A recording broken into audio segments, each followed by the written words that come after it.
tasain tasain yang artinya ini sebenarnya bahasa Mongolia, emang kayak gitu pengucapannya kurang lebih. Saya juga searching di Google terjemahannya. Pasti sebagian besar dari teman-teman sudah tahu artinya lah, dan mungkin sebagian lagi sudah muak mendengarnya. Halo Rebahaners, dimanapun kalian berada, bagaimana kabarnya? Kembali lagi bersama saya John, the one and only extraordinary and unbelievable human in the world, John Steele in the house. Today, I will merangkum sebuah film yang disutradarai oleh Adam Wingard, yang kalau kalian belum tahu, beliau ini pernah membuat sebuah film pendek yang tergabung dalam proyek film omnibus berjudul VHS tahun 2012. Pernah denger? Indonesia juga pernah ikutan loh, yang pemerannya ada Kang Epy Kusnandar atau lebih dikenal sebagai Kang Mus. Searching aja coba, ada kok VHS tahun 2012. Untuk proyek besar, Adam Wingard ini juga dipercaya dalam penggarapan film Godzilla vs Kong yang dirilis di awal tahun 2021 ini. Kalau film lain ada You Are Next tahun 2011, terus Death Note 2017, dan masih banyak lagi film-film kecil lain karya beliau. Penasaran dengan film yang satu ini? Langsung saja pasang handsfree, simetriskan pusar bahan, kencangkan celana dalam, selamat menonton, dan mari kita ucapkan secara serentak dengan penuh kehangatan. 1, 2, 3, cekicrot.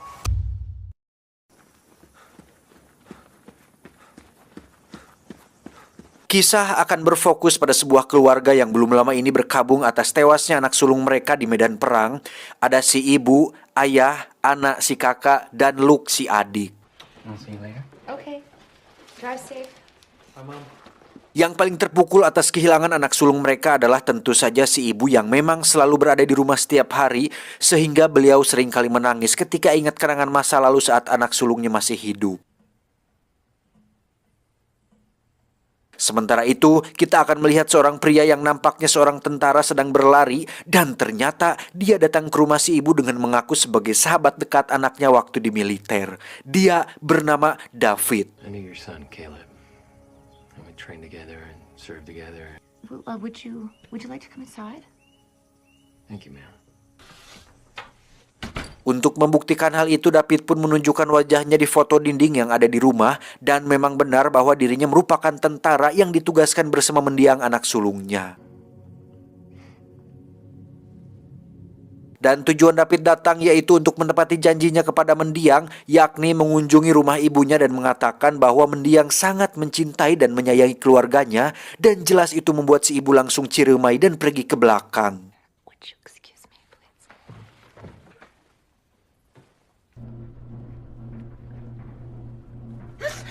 Setelah sedikit lega mendengar mendiang anaknya sangat begitu menyayanginya, si ibu pun nampak simpati kepada David yang rela jauh-jauh datang ke sini hanya untuk menepati janjinya, di mana David diminta untuk menginap semalam saja dan pergi esok hari jika memang ia ingin pergi. It's nice having you here, and I would love to hear more about you and Caleb. Setelah David diperkenalkan kepada Anna yang akan berangkat kerja sebagai pelayan restoran, si ibu pun mengajak David ke kamar mendiang anaknya dengan cukup gegabah, di mana si ibu belum mengetahui asal-usul si David yang sebenarnya, yang walaupun dia mengaku kenal dekat dengan mendiang, tetapi waspada harusnya lebih didahulukan. Bukan suuzon, tapi alangkah baiknya kita cari dulu, tahu siapa dulu gitu, siapa dia, tinggal di mana, RT berapa, siapa orang tuanya. Ingat kata-kata Bang Napi, kejahatan terjadi bukan hanya karena ada niat pelakunya, tetapi juga karena ada kesempatan. Waspadalah, waspadalah. Cuau. Dan inilah tamu.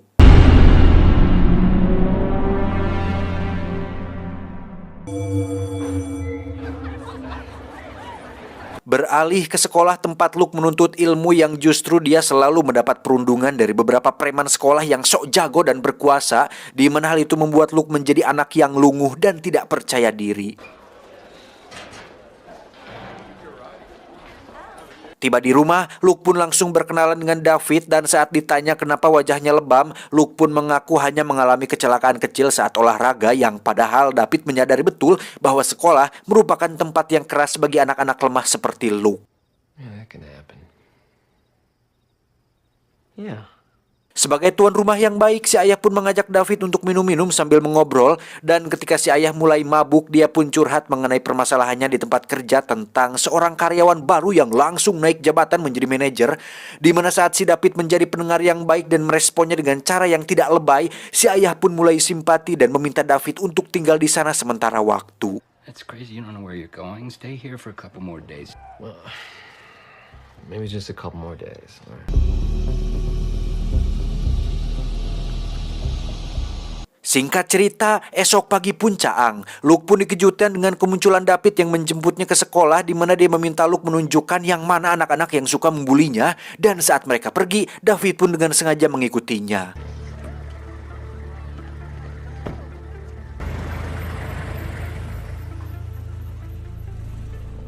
Sampai di sebuah bar, David pun langsung memesan beberapa minuman dengan maksud untuk mentraktir anak-anak Badung tersebut dan meminta agar waiters langsung mengantarkan minuman tersebut kepada mereka semua.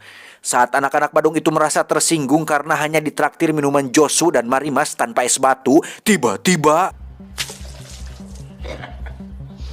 Ya, salah satu anak pun dengan watadosnya menyiram bebenguk si David tanpa tahu dia siapa, di mana pada adegan ini si Luke yang lemah pun cukup dibuat beradrenalin karena takut terjadi sesuatu yang tidak diinginkan. Namun dengan ekspresi tenang dan senyum kecil yang mendamaikan, David pun langsung...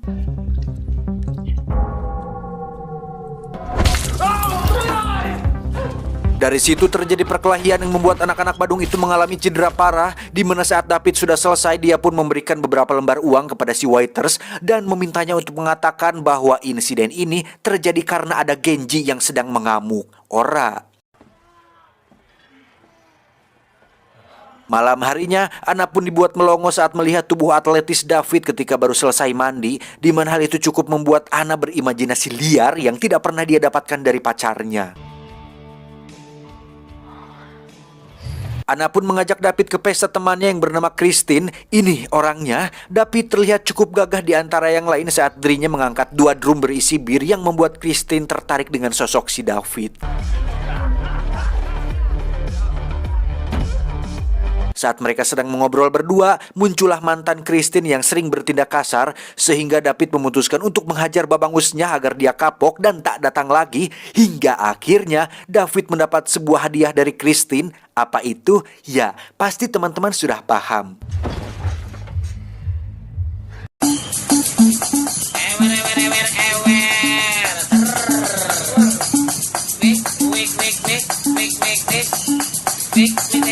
Selesai melakukannya, David pun kenalan dengan teman Christine yang seorang pemuda yang ya bisa dikatakan semacam bisa menyediakan barang-barang ilegal, di mana David meminta dicarikan sebuah pistol untuk dirinya sendiri. Dan karena si pemuda menganggap bahwa David adalah mantan tentara, jadi wajar saja.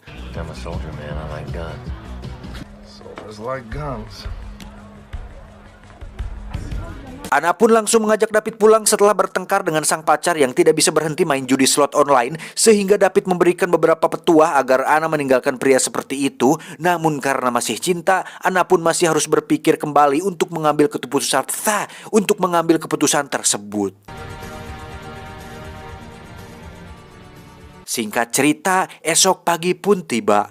Anna tak sengaja mendengar David yang sedang menelepon seorang dokter bedah plastik mengenai sesuatu hal tentang operasi wajah baru, di mana Anna yang merasa curiga pun langsung menghubungi customer service militer setempat dan memberikan nama lengkap David untuk dijadikan datanya di militer. Dan Anda akan sangat terkejut ketika mengetahui bahwa nama David ternyata cukup membuat beberapa orang penting kepanikan. Entah apa alasannya dan seberapa penting sebenarnya si David ini, tapi salah satu petinggi mengatakan bahwa David merupakan salah satu subjek eksperimen dalam proyek rahasia militer yang dianggap sudah mati. Ini adalah Mayor Richard setelah dia pensiun dari The Continental, salah satu orang yang bertanggung jawab dalam proyek rahasia itu, di mana saat beliau mengetahui bahwa David masih hidup, dia pun berencana untuk terbang ke lokasi rumah Anna dengan membawa beberapa pasukan elit siap tempur. Beralih ke si David yang terlihat menemui si pemuda dan temannya untuk bertransaksi pistol sesuai permintaannya kemarin, di mana David akhirnya menunjukkan siapa dirinya yang sebenarnya saat dia sekonyong-konyong menembak mereka berdua secara tidak pugu-pugu dan membawa semua pistol beserta 2 buah granatnya.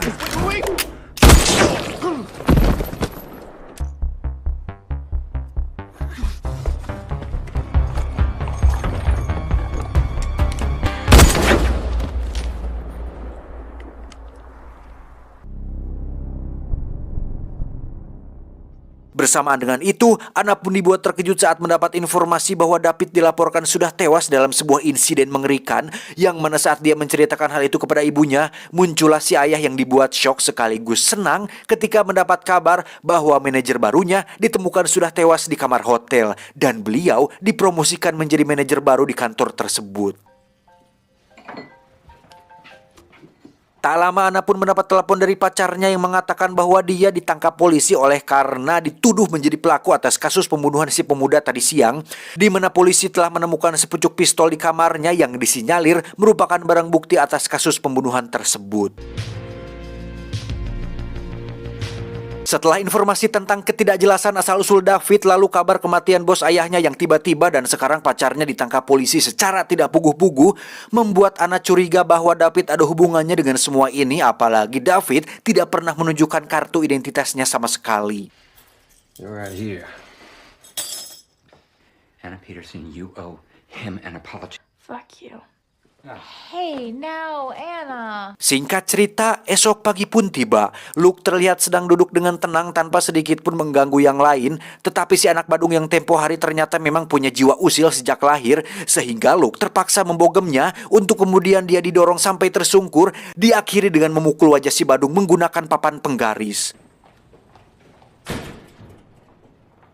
Akibat insiden itu, Luke pun terancam dikeluarkan dari sekolah, tetapi David yang cerdas dan berkarisma pun mengatakan bahwa Luke tidak sepenuhnya salah karena dari pembulian yang dialami Luke selama ini, luka lebam yang masih membekas di wajahnya, dan kata-kata makian yang sering terlontar untuknya, David bisa membawa hal ini ke ranah hukum dengan sebuah kejahatan yang termasuk dalam kategori perundungan, ujaran kebencian, dan kekerasan verbal, sehingga jika Pak Kepsek berani mengeluarkan Luke dari sekolah, maka David akan segera membuat gugatan yang tentu saja bisa merusak nama baik sekolah ini. Hal itu tentu membuat Pak Kepsek menjadi sangat gugup dan gemetaran, apalagi melihat cara David berbicara yang lantang, berkarisma, dan penuh percaya diri, yang akhirnya Pak Kepsek tidak jadi mengeluarkannya. We understand each other.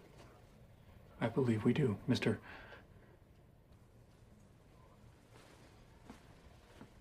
Sepulangnya dari sana, David pun membantu si ibu mengambil beberapa pakaian yang dipoein, di mana saat David izin ke belakang untuk membawa keranjang, muncullah beberapa mobil yang ternyata itu adalah Mayor Richard bersama pasukan elitnya, untuk kemudian beliau bertanya kepada si ibu, apakah kau mengenal David? Si ibu pun menjawab, ya tentu saja, dia baru banget ke belakang ngambil keranjang. Di situ semua orang langsung ngejenghok dan tiba-tiba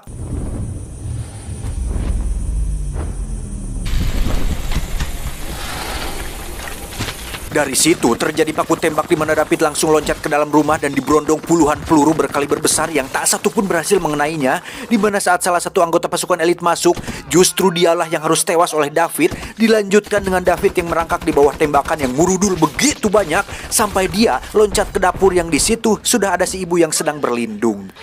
What is happening, David? Who are those men? It would take too long to explain. Dianggap sudah tidak berguna, David pun membunuh si ibu dengan sebilah pisau, kemudian lari ke garasi dan mengendarai mobil tua milik si ayah, lalu menembak anggota elit terakhir sekaligus membucatkan mobil milik si Mayor.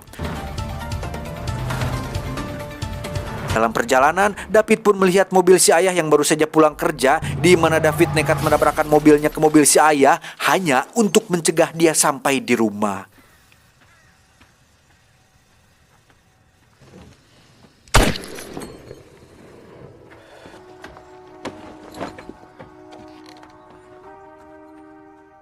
Tak lama setelah David kabur dengan berjalan kaki, muncullah si Mayor dengan mobil ban bucatnya, di mana di situ kebetulan ada seorang abah-abah pengendara yang kemudian si Mayor meminjam mobilnya yang awalnya si abah merasa keberatan, tetapi setelah dipikir-pikir dia justru harusnya senang karena bisa mendapatkan mobil militer warna hitam yang pastinya harganya sangat mahal. Wow. Mayor pun pergi menjemput Ana di tempat kerjanya, kemudian Ana bertanya tentang siapa sebenarnya David dan kenapa militer mengejarnya, dan akhirnya terkuaklah bahwa David adalah salah satu subjek dari sebuah eksperimen medis yang bertujuan untuk membuat tentara tanpa identitas yang nantinya bisa berguna ketika mereka ditangkap musuh saat di medan perang. Dan otak para subjek sengaja diprogram untuk melindungi identitas asli mereka dengan cara apapun yang membuat mereka kehilangan sisi kemanusiaan dalam dirinya. Dan efek negatif dari eksperimen eksperimen neurologis tersebut ternyata tak sengaja mengubah David menjadi sosok monster yang tak terbendung, di mana dia akan nekat melakukan apapun untuk melindungi identitas aslinya, termasuk membunuh dan membuat kekacauan dalam skala yang cukup besar. Dan setelah ibu dan ayah mati, David sudah pasti akan mengincar Anna dan Luke yang masih berada di sekolah, karena hanya mereka berdualah orang yang sudah terlanjur mengetahui wajah dan nama asli David sendiri. There's a neurological condition in this Peterson, designed to protect both him and the experiment. He's programmed to clean up all loose ends. Dan bersamaan dengan itu, David pun baru saja tiba di tempat kerja Anna, dan karena menganggap bahwa Christine juga sudah mengetahui identitas aslinya, maka dia pun tak segan membunuhnya kemudian meledakkan restoran tersebut tanpa rasa gugup sedikit pun. Never mind.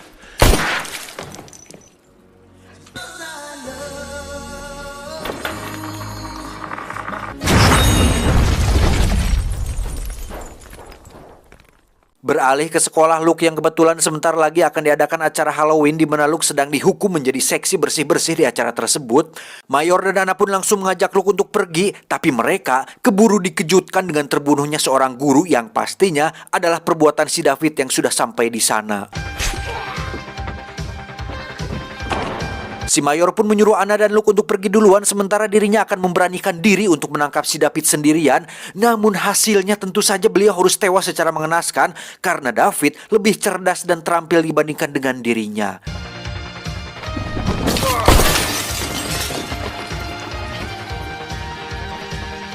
Hello, sir.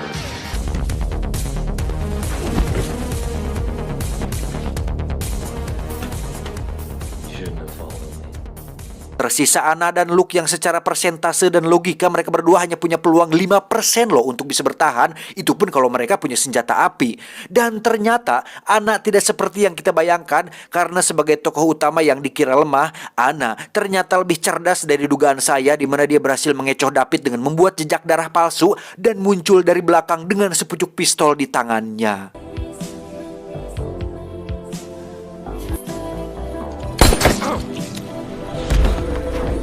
Anna pun menembak David di bahunya dan entah kenapa tidak di kepalanya, di mana saat Anna mendekat, tiba-tiba David menusuk paha Anna kemudian mencekik lehernya sekuat tenaga, dan ketika Anna sudah tidak walakaya, tentu saja Luke muncul dengan menikam David dari belakang dan menusuknya tepat di dada sampai David benar-benar tewas kali ini. Don't feel bad. Sebegitu banyak pasukan elit gak mampu loh buat bunuh si David. Malah Luke dan Anna yang masih labil, yang bahkan belum merasakan pahit manisnya hidup, sebegitu mudahnya melakukan itu. Apakah pasukan elit yang mati tadi kurang latihan, atau Luke dan Anna yang memang dibantu sutradara? Namun ternyata tak cukup sampai di sini, karena saat Luke dan Anna sudah ditangani tim medis, Anna pun tak sengaja melihat salah satu petugas yang pincang, di mana itu adalah si David yang masih hidup. Tamat ending yang cukup membagongkan. Pada akhirnya sosok David pun tak terungkap secara detail sampai akhir durasi film, seperti apa eksperimennya, bagaimana dia bisa kabur, dan apa tujuan dia yang sebenarnya pun blank sama sekali. Tak ada apapun yang bisa dirangkai kecuali penjelasan dari si Mayor Richard yang mengatakan bahwa David adalah subjek eksperimen neurologis. Tok, cuma itu doang. Secara alur cerita film pun cukup sederhana. Seorang pemuda tampan dan berkarisma bertamu ke rumah sebuah keluarga, mengambil hati mereka, membeli pelajaran terhadap orang-orang yang mengganggu keluarga tersebut, dan ketika identitas aslinya mulai terbongkar, dia pun membunuh semua orang. Perihal adegan saat David menelpon dokter bedah plastik sendiri, sudah jelas bahwa David ingin merubah wajahnya agar tidak terlacak. Untuk alasan ini cukup masuk akal, karena memang dia diprogram untuk melakukan apapun supaya identitas aslinya tetap rahasia. Sebenarnya kalau Anda nggak penasaran terus nggak nelpon customer service militer, semua ini nggak bakalan terjadi. Karena pada dasarnya David juga akan pergi setelah si dokter bedah itu menemukan wajah baru dan siap mengoperasi David. Cuman ya kembali lagi dasar cecer yang penuh penasaran, si ibu dan si ayah pun jadi korban. Ya mau biji mana lagi? Yowis mau diar kabeh. Pesan yang bisa kita ambil dari film ini adalah tamu yang tidak diundang seringkali disambut baik ketika mereka pergi. Artinya kehadiran seseorang terkadang tidak bermakna untuk sebagian orang dan mereka bahkan menyanyiakan kehadirannya. Hal itu bisa digambarkan pada sepasang kekasih yang kurang bersyukur akan pasangannya, karena orang yang selalu ada untuknya mungkin dianggapnya tidak penting dan tidak menghargainya dengan semestinya. Hanya saja semua itu akan berbeda saat orang tersebut pergi meninggalkannya. Kehadirannya yang dulu biasa-biasa saja menjadi sangat penting ketika orang tersebut sudah pergi. Saat kehilangan, baru menyadari bahwa kehadirannya sangat bermakna. Oleh karena itu, jangan pernah menyanyiakan orang yang ada di sekitar kita. Hargai dan sayangi mereka, dengan begitu hidup Anda akan menjadi semakin indah dan bermakna. Bang Haji pernah berkata dalam sebuah lagu, "Kalau sudah tiada, baru terasa bahwa kehadirannya sungguh berharga. Sungguh berat aku rasa kehilangan dia. Sungguh berat aku rasa hidup tanpa dia." Aye, kecuali si David ya, dia mah memang bagong. Saya John beserta jajaran direksi tim IQ 7 cabang Perancis mengucapkan terima kasih dan sampai jumpa di video selanjutnya. Adios, akun TikTok Abu Jahal.